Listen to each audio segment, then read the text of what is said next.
If you're about to pick up Reaper for the first time and find it a bit overwhelming to get started, then this video is for you. This guide will teach you how to play Reaper in Endwalker at level 70 specifically, including everything from weapon skills, to spells, to abilities. This guide will not really cover role actions, as they do not directly affect your attack rotation in a meaningful way. However, take note that they are helpful defensively in each their own way when used situationally. We finish off with an opener and general rotation advice combining all of the things you learn throughout this guide. Now then, let's start with the signature Reaper debuff, Death's Design. This is a debuff that increases all damage you do to enemies affected by it. If an enemy dies while still affected by the debuff, you also generate 10 soul gauge. We will get back to this a bit later. Shadow of Death applies the debuff to a single target, while Whirl of Death applies it to everyone in an area of effect, or AoE for short, around you. Reapplying the debuff while it is already on a target will instead extend the debuff by an extra 30 seconds, but the debuff can never have a duration greater than 1 minute. You should make your best effort to always apply this debuff as quickly as possible. Even if an enemy is unlikely to live very long, the damage bonus from the debuff has given you more damage than you lost applying it within 3 to 4 weapon skills. With 3 or more targets, Whirl of Death should be used over Shadow of Death, as it meets and exceeds the damage of Shadow of Death, and also applies the debuff to all of the enemies. Note that each individual enemy that dies with the debuff grants soul gauge as well, so Whirl of Death is one of the most effective ways to generate a lot of it. On 2 targets specifically, you may benefit more from using Whirl of Death to apply the debuff to both enemies if you need to switch between them within the next 30 seconds. Otherwise, on 2 targets, Whirl of Death does less damage than Shadow of Death.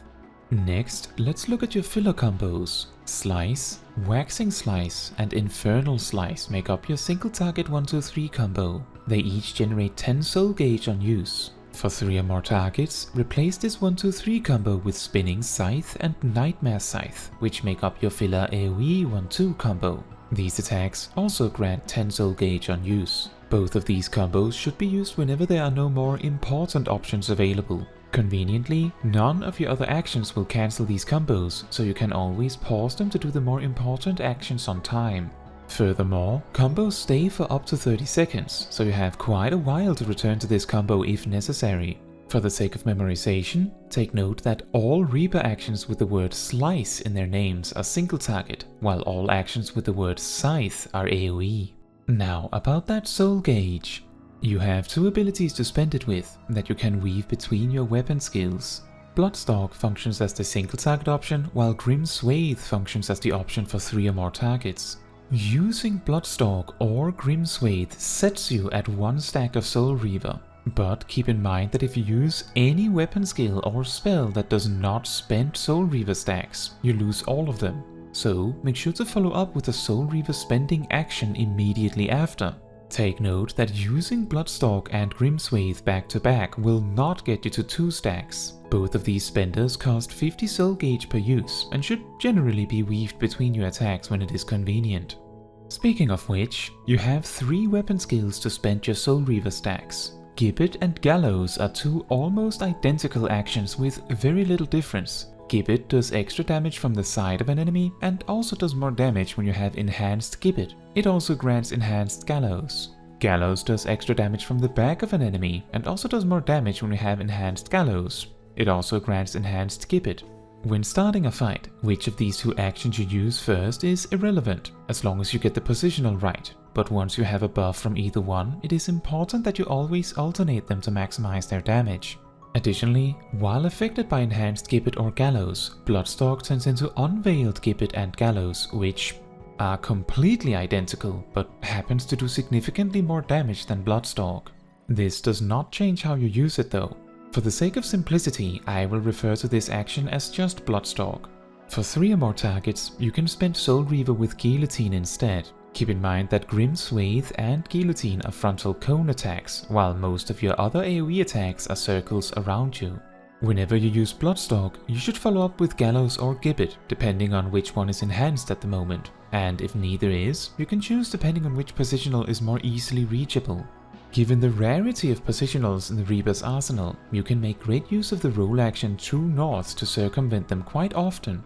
On a targeting reticle, the open part is the back of the enemy, while the quarters near the left and right hand arrows denote the sides.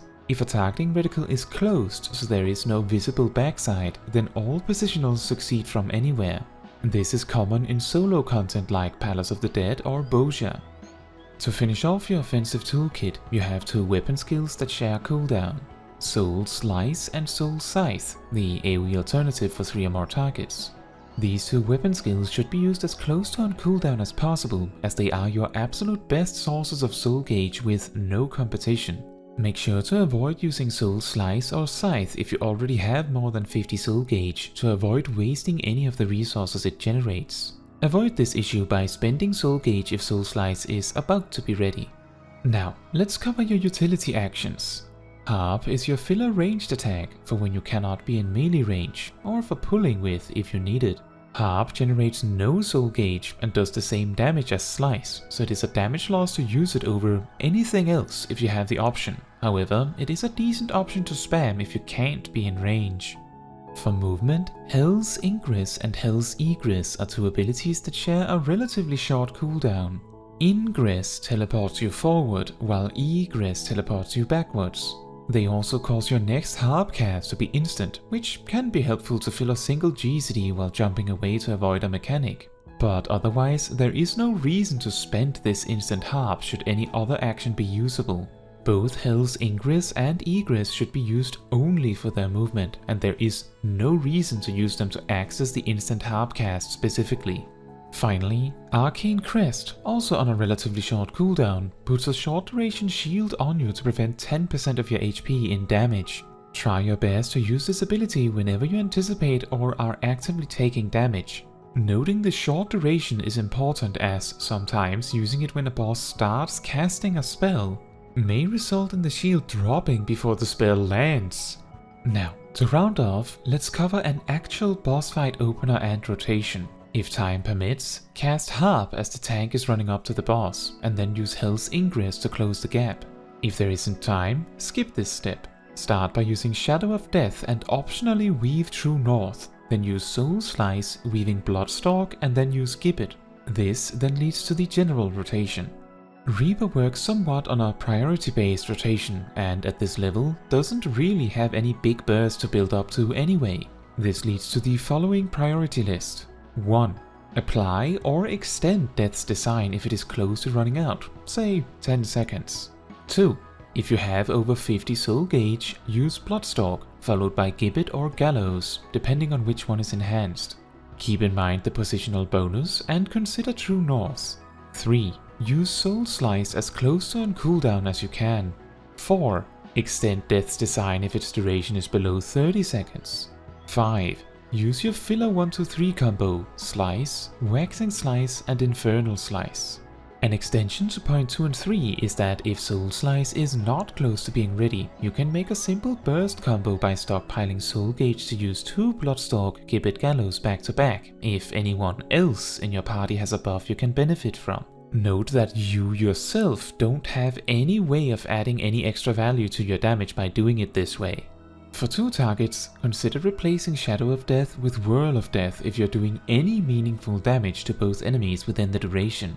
For 3 or more targets, replace Shadow of Death with Whirl of Death, Soul Slice with Soul Scythe, Bloodstalk with Grim Swath, Gibbet and Gallows with Guillotine, and your 1-2-3 combo with the AoE 1-2 combo of Spinning Scythe and Nightmare Scythe. Take note that on AoE fights, when enemies die in quick succession, it will result in you generating a lot of soul gauge, so you should be extra aggressive in spending soul gauge as you get it on AoE. Now, that is all for this video. Thank you so much for watching. If you want to support me and my channel, you can like the video, leave a comment, subscribe and hit the bell to get notified when next I post a video. If you want to give even more support than that, you can also become a member of the channel like these wonderful people here. Fun fact, at higher levels, Arcane Crest applies a raid-wide healing over time effect to the raid when it breaks. The first patch after the release of Reaper that included any balance changes cut the healing of this ability in half, and no other changes were made to the job. Apparently, Reaper's healing was overpowered.